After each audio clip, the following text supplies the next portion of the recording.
Oh amen, angithathele lithuba lokuba ngibingelele sihlobo sami lapho ekhaya. I am Dr. Vilakazi, umelaphi wendabuko otholakala ey'ntabeni zaseStenga eShakaskraan eShayamoya. Ngithi angithathele lithuba lokuba ngithi kuwe happy new year.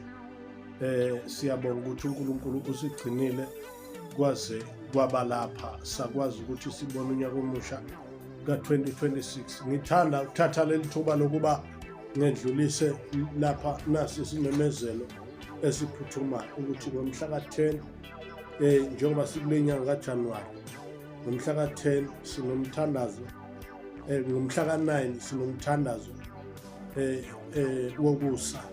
Kuyobe sekuthi ngomhla ka-10 ekuseni ngomgqibelo sibheke emanzini empophomeni. Siyacela ungalenzi iphutha lokuba usale, fona njengamanje ubhalise kusenesikhathi. Ubhalisa kuyavalwa mhla ka-9 ngo-6 ntambama ukuze sizokwazi ukuhlela kahle iy'moto, nawe uhlelelwe eyakho indawo.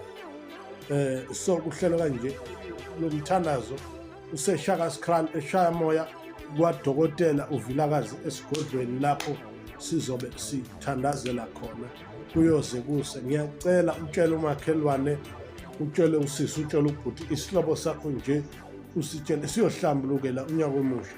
Uhlelo kanje R100 we-cleansing bese kuba u-150 we-transport.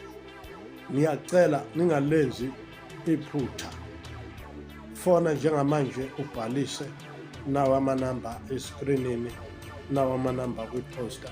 uNkulunkulu anibusise, siyabonga kakhulu. Ngiyacela wena othola lo mlayezo udlulisele nakwabanye. Amen.